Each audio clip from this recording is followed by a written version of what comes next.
I guess I'll do this as a slight follow-up to what I already posted, but I find that even within games and other medium that I've explored in, the self-sacrificial male character is something that I find highly interested in looking at. Like, even with Dead Space 1 and 2, Isaac was trying to rescue the woman he loved in the first one. It didn't turn out very well because, if you look at the titles of each chapter, you'll realize from the get-go what happened.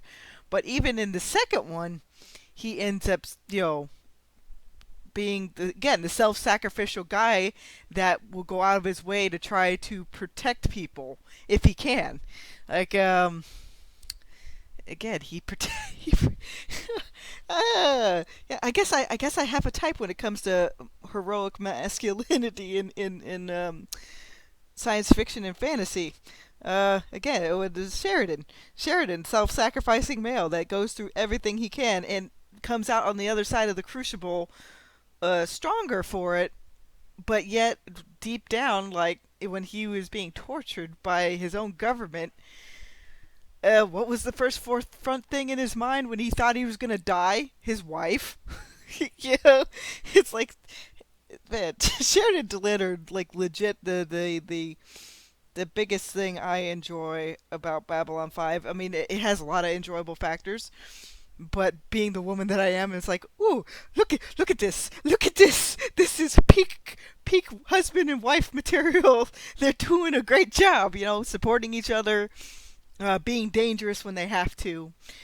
They're both, fully realized characters in and of themselves, but they work just as well alone as they do as a couple. It's not a case of each of them is a ball and chain to each other. They're a true team. So when I see men and women working as a team, whether it's as friends or whether it's as spouses or anything else, then I sit up and take notice. It's like, oh, because so much modern entertainment has men and women at each other's throats to where it's like, oh, this ball busting woman has to basically kick everyone's ass to prove that she's not a weak little wallflower or some BS like that. It's like, there's different kinds of strengths, everybody. There's more aggressive kind of masculine strength, and there's genuine feminine strength, which, what, feminine strength doesn't always manifest in the realm of physicality. Uh, I still, I'll use my own writing as an example of, the types of wheelhouses I wanted to see, where, yeah, Gino can handle a gun, she can use various things to defend herself, but she loves having her husband at her back because it's like, yeah, that's my husband. He'll watch my six, and I'll do the same for him. You know, it's not a bad thing to have characters that rely on each other that way. It really isn't. It's something that's sorely missing in most modern stories. It's okay to have somebody to rely on. It doesn't mean you're weak. But a lot of modern stories, they have people in such dysfunctional relationships, it's no wonder they can't really mimic the Sheridan Delenn dynamic too well. It's the reason why they think Lord of the Rings is out of date and not doesn't have any like eternal kind of timeless factors when it does. It absolutely does. There's a reason why I keep going back to them every once in a while, and even Narnia and older stuff, because they have a timeless quality, timeless themes that you can examine again and again and again and still find something new if you want.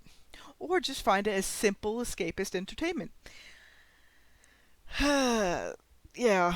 Um, Even most indies I read seem to have started really catching on to this fact that you can have men and women be a team whether or not they're married or if they're involved or anything like that.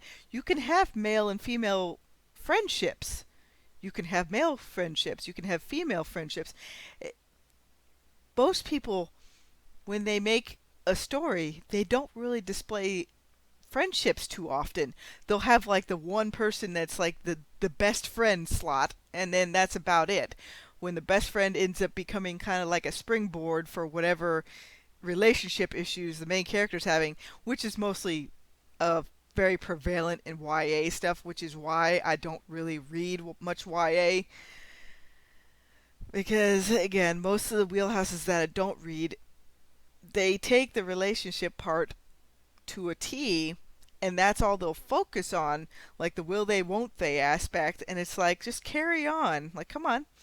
Again, that's the reason why you won't find me recommending much YA at all, just because I've seen enough of it to where it's like I know how this is going to play out, because most YA goes more of the soap opera route, which is basically uh, setting itself up to appeal to women between mostly between the ages of 25 and 45, if I had to be honest, because that's what the most of the age group that's reading this YA stuff is. It's not really the 12 to 18-year-old crowd.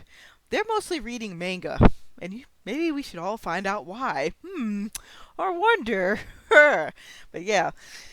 Yep, I just wanted to add that bit in.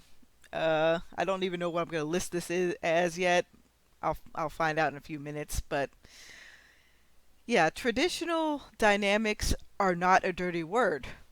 It Most modern entertainment does want to set it up that way, because it's like, oh yes, we're going to just reduce the man or the woman into, like, that's the prize that that individual earns. It's like, so you're basically breaking down the prize aspect to be something that's should be reviled, but in reality, what hero or heroine wouldn't want to be rewarded with a relaxing life at the end of it all? You know, isn't that what most books are should be about? At least in my opinion, like the hero or the heroine has to win something out of all the whatever the suffering you're going to put them through, right?